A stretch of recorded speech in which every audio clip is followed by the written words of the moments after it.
Hello दोस्तों, horror test में आपका फिर से स्वागत है।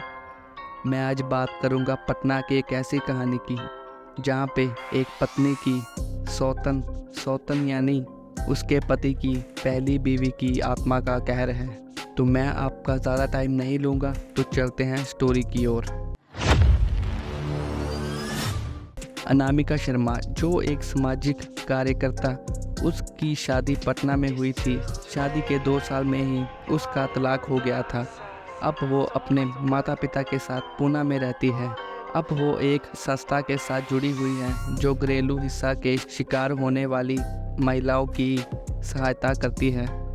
शादी टूटने से कोई भी महिला खुश नहीं रहती है, लेकिन शादी करके जुल्म सहने से अच्छा है कि हम अकेले ही रहें। अनामिका जी बताती हैं, आज मैं आपको एक भयानक रहस्य बताती हूँ कि जिस वजह से मेरा तलाक हुआ था। वैसे तो मेरे पति मेरा बहुत ही अच्छा ख्याल रखते हैं, लेकिन जब उनको गुस्सा आता है तो वे एक अजीब इंसान बन जाते हैं। उनकी आवाज़ में भी बारापन हो जाता है, लेकिन मुझे ऐसा लगता था कि उनके गुस्से की वजह से उनके अंदर ऐसा बदलाव आ जाता है, लेकिन ऐसा बिल्कुल नहीं था। उनके ऐसे भयानक रूप के पीछे की सच्चाई कुछ और ही थी।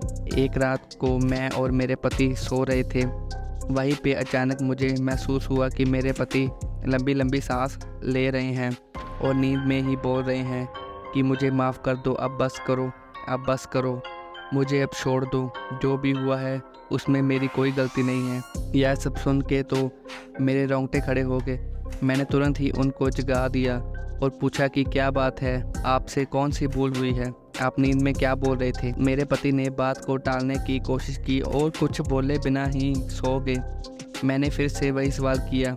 उस समय वो गुस्से में आके मुझे एक जोरदार चांटा लगा दिया। ये पहली बार हुआ था कि उन्होंने मुझ पर हाथ उठाया था। उसी रात को मैंने तय कर लिया कि मैं ये रहस्य को जान के ही रहूँगी। दूसरे दिन मैंने अपनी सास से उनके बेटे की कसम दिलाकर सारी सच्चाई के बारे में जान लिया और हमारी शादी से पहले मेरे पति की दूसरी लड़की के साथ सगाई हो चुकी थी और 3 महीने के अंदर वो सगाई टूट चुकी थी। सगाई टूटने के कारण वो लड़की ने पंखे से लटक कर आत्महत्या कर ली थी और वही लड़की अब प्रेत बनकर मेरे पति को तंग कर रही थी। इस बात के कारण कोई भी परिवार अपनी बेटी देने के लिए तैयार नहीं हो रहा थे, इसीलिए उन्होंने ये बात हमसे छुपाई थी। उस रात मैं अपने पति से खूब लड़ाई की और मैंने डिवोर्स लेने का फैसला कर लिया, क्योंकि इतनी बड़ी सच्चाई हमसे छुपा कर हमें धोखा दिया था। एक रात को करीब 2 बजे मेरे पति मुझे जगाकर बोले कि तुम इस कमरे से बाहर निकल जाओ। उस समय उनकी आंखें खून से लाल हो गई थी और मेरी तरफ इस तरह से देख रहे थे कि मैं कोई पराई व्यक्ति हूँ। मुझे पता था कि इस समय अगर मैं विरोध करूंगी तो मेरे साथ मारपीट करेंगे, इसीलिए मैं चुपचाप वहां से बाहर निकल गई और ड्राइंग रूम में आकर लेट गई। लेकिन मुझे नींद नहीं आ रही थी, इसलिए मैं यह सोच रही थी कि मेरे आगे की ज़िंदगी कैसे बीतेगी। उसी समय बेडरूम से किसी के बात करने की आवाज़ें आने लगी। मेरा हृदय डर के मारे कांपने लगा, क्योंकि कमरे में मेरे पति के अलावा वहाँ पे कोई नहीं था। मैंने तुरंत कमरे में जाकर देखा तो मेरे तो होश ही उड़ गए। मेरे कमरे के पंखे पर लाश लटक रही थी और मेरे पति लाश के नीचे बैठ के जोर जोर से रो रहे थे और पास में खड़ी हुई एक परछाई से बात कर रहे थे। ये सब देखने के बाद मुझे तो चक्कर आने लगे। मैंने तुरंत ही मेरी सास और ससुर जी को उठाया और बेडरूम का दरवाज़ा खोलने के लिए कहा। थोड़ी ही देर में मेरे पति बेडरूम से बाहर आए और अपनी बात से वह मुकर गए और उस समय कमरे में कोई नहीं था। मैं दूसरे ही दिन अपने माता पिता के वहाँ चली गई और सारी सच्चाई बता दी। मेरे पिता मुझे साधु के पास ले गए। मैंने उनको भी सारी बात बता दी। तब उन्होंने जो कहा वो एक चौंकाने वाली रहस्य था। उन्होंने मेरे पति की कुंडली देखकर बोला कि जिस लड़की के साथ तुम्हारे पति की सगाई टूटी थी वो तुम्हारे पति और पति के घर वालों के दहेज के लालच के कारण मर गई थी। तभी से वो लड़की एक प्रेत बनकर उन सब से बदला ले रही है। तभी से उस लड़की की प्रेत आत्मा ने तुम्हारे पति के शरीर, मन और दिमाग पे कब्जा कर रखा है और वो कभी भी अपना बदला लेने के लिए कभी भी हमला कर सकती है। दूसरे ही दिन मैंने डिवोर्स लेने के लिए कागजात तैयार कर लिए। डिवोर्स लेने के बाद मैं उस भयानक वातावरण से बाहर आ गई। मेरी खुशनसीबी है कि मैं जिंदा और सही सलामत हूँ। क्योंकि मुझे लगता था कि मेरे पति और उनकी पहले की मंगेतर मेरी जान भी ले सकती हैं।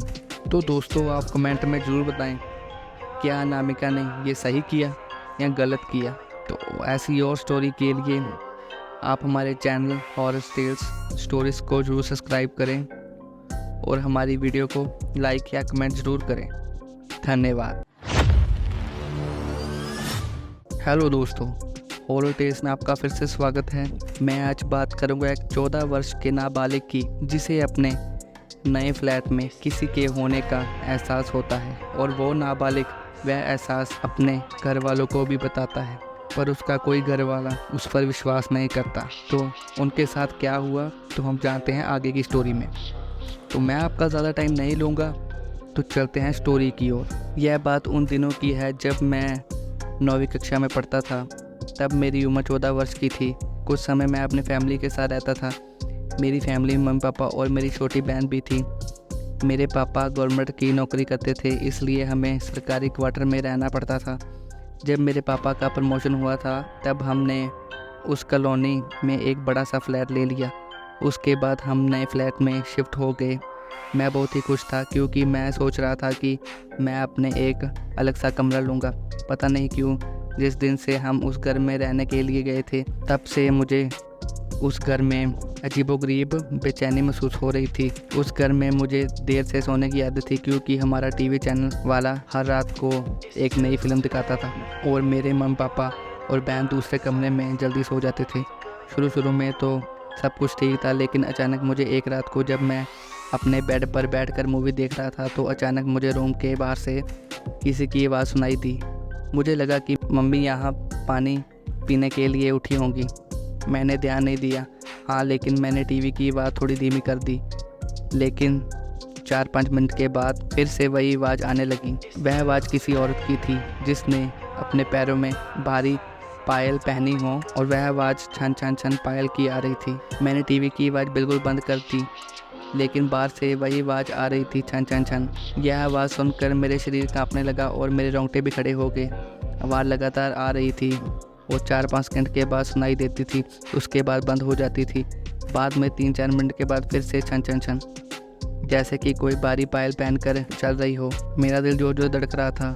ऐसा लग रहा था कि अभी मेरे हृदय छाती से निकल कर मुँह में आ जाएगा। पता ही नहीं चल रहा था कि मैं क्या करूं। मैंने सोचा कि मैं अपने मम्मी पापा को भी उठाकर उनसे सारी बात बता दूं। बाद में मैंने हिम्मत करके दरवाज़ा खोला तो अचानक वही आवाज़ सुनाई दी, छन छन छन। उस समय वही आवाज़ बिल्कुल मेरे सामने से आ रही थी। ऐसा लग रहा था कि कोई नई चीज़ चलकर मेरे पास आ रही हो, लेकिन सिर्फ आवाज़ ही आ रही थी।